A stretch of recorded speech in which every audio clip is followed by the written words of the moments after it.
Praise the lord. ఈరోజు మన వాక్య ధ్యానం కోసం కీర్తనలు 13వ అధ్యాయం 2, 3 ఒకసారి నేను చదువుతున్నాను. ఎంతవరకు నా మనసులో నేను చింతపడుదును, ఎంతవరకు నా హృదయంలో పగలంతయు దుఃఖాక్రాంతుడనై ఇందును, ఎంతవరకు నా శత్రువు నా మీద నన్ను హెచ్చించుకొనును. యెహోవా నా దేవ, నా మీద దృష్టి ఉంచి నాకు ఉత్తరమిమ్ము. నేను మరణ నిద్ర నొండకుండును, వాని గెలిచితినని నా శత్రువు చెప్పుకొనకుండను. నేను తూలిపోయి ఉండగా నా విరోధులు హర్షింపకుండను.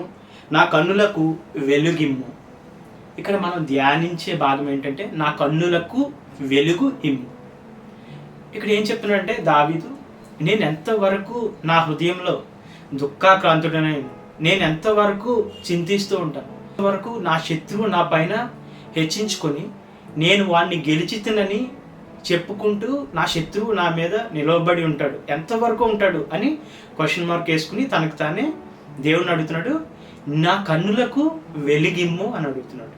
అంటే మనకు కన్నులను దేవుడు వెలిగించడానికి, శత్రువు మన మీద హెచ్చించుకోవడానికి, లేదంటే మనం దుఃఖంలో ఉండడానికి, చింతలో ఉండడానికి రిలేషన్ ఏంటంటే, యాక్చువల్గా ఎప్పుడైతే దేవుని వెలుగు మన కన్నులకు వచ్చిందో, అంటే మనం దేవుని వాక్యాన్ని, వెలుగంటే ఆయన వాక్యాన్ని మన కన్నులు చూస్తాయో, అంటే మన వివేచనకి ఆ వాక్యపు అర్థం మనకి అర్థమవుతుందో, అప్పుడు మనకి వెలుగు వచ్చినట్టు అనమాట.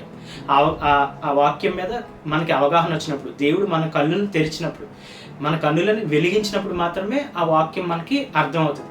అలా అర్థం అవ్వగానే ఏమవుతుందంట, మన శత్రువు మన మీద నిలబడలేడంట. ఇప్పుడు చూడండి, యుద్ధం జరుగుతుంది. ఫర్ ఎగ్జాంపుల్ వ్రెజలింగ్ జరుగుతుంది. ఇద్దరు వ్యక్తులకి, బలమైన వ్యక్తులకి వ్రెజలింగ్ జరుగుతుంది, అంటే యుద్ధం జరుగుతుంది. బాక్సింగ్ జరుగుతుంది, కుస్తీ జరుగుతుంది ఇద్దరికి. ఆ జరిగినప్పుడు ఎవరు విజేతని ఎలా నిర్ణయిస్తారంటే, ఇద్దరిలో ఎవరైతే నిలబడలేక నేను ఓడిపోయానని ఓటమిని ఒప్పుకుంటారో అవతల వారిని విజేతగా ప్రకటిస్తారు.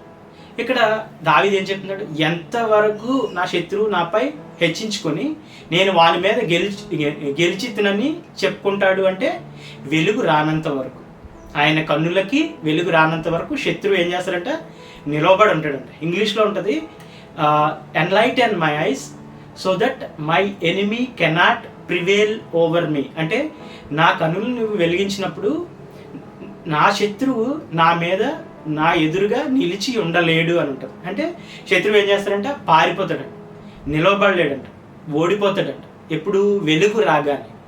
సో వెలుగుకి అంత శక్తి ఉందన్నమాట.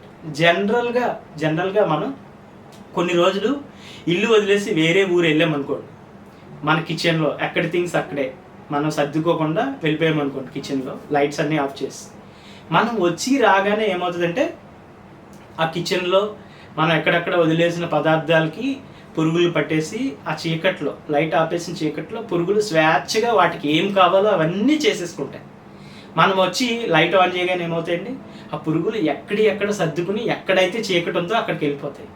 సో అదే విధంగా అపవాది కూడా మన జీవితంలో మనల్ని పెట్టే వేదన, మనల్ని పెట్టే దుఃఖము, లేదంటే మనల్ని పెట్టే చింత ఎంతకాలం ఉంటుందంటే, ఆయన వాక్యపు వెలుగు రానంత వరకు, మన కన్నులకి ఆయన వెలుగుని మన కన్నులని తెరవనంత వరకు, ఆయన వాక్యానికి మన కన్నుని తెరవనంత వరకు ఆ శ్రమ, ఆ వేదన, ఆ శత్రువు మన మీద ఉంటాడు అని దావీదు చెప్తున్నాడు. సో ఏంటంటే, అందుకే ప్రతి పరిస్థితికి మనం ఏం తెచ్చుకోవాలంటే, ఆయన వాక్యం అనే వెలుగును మనం తెచ్చుకోవాలి. ప్రభువా, నీ వాక్యంలో ఆశ్చర్యకరమైన సంగతులు నేను చూసేలాగా, నా ఇబ్బందికి, నా బాధకి, నా వేదనకి పరిష్కారం నీ వాక్యంలో నాకు చూపించు అని మనం దేవుణ్ణి అడిగినప్పుడు ఆయన వాక్కును పంపిస్తారు. ఆయన వాక్కును పంపించినప్పుడు శత్రువు మన మీద నిలవలేడు అనమాట. శత్రువు మన మీద నిలవలేనప్పుడు మనం ఆ దుఃఖం నుంచి, ఆ వేదన నుంచి మనం బయటకు వస్తాం. ఒకసారి అదే కీర్తనలు 119వ అధ్యాయం 18వ వచనం నేను చదువుతున్నాను. నేను నీ ధర్మశాస్త్రమునందు ఆశ్చర్యకరమైన సంగతులను చూచినట్లు నా కన్నులను తెరువు. ఇక్కడ దావీదు దేవుని అడుగుతున్నాడు, నా కన్నుల్ని నీ ధర్మశాస్త్రంలో ఆశ్చర్యకరమైన విషయాలు, అంటే మన సమస్యకి, మన ఇబ్బందికి, లేదంటే గొప్ప విషయాలు, మనం ఉన్నత స్థాయికి వెళ్ళగలిగే సూత్రాలు అన్నీ అందులో ఉంటాయి. అవి తెలియజేయమని దావీదు ఏం చేస్తున్నా అడుగుతున్నాడు. సో మనం కూడా మనకున్న సమస్యకి, మనకున్న ఇబ్బందికి ఆయన వాక్యం అనే వెలుగుని మన కన్నులు చూసేలాగా ఆయన్ని అడుగుదాం. కళ్ళు మూసుకోండి. పరలోకమందున్న మా యొక్క పరిశుద్ధాత్మ ఇంతవరకు నడిపించినందుకు వందనాలు. ముందుకు సాగిపోతుండగా తండ్రి అయ్యా, అనేక సమస్యలు, ఇబ్బందుల్లో తండ్రి, ప్రతి సమస్యకి నీ వాక్యపు వెలుగుని తండ్రి మేము మా కన్నులు చూసేలాగున, మా కన్నులకి వెలిగించి నీ వాక్యపు వెలుగును మాకు పంపించు.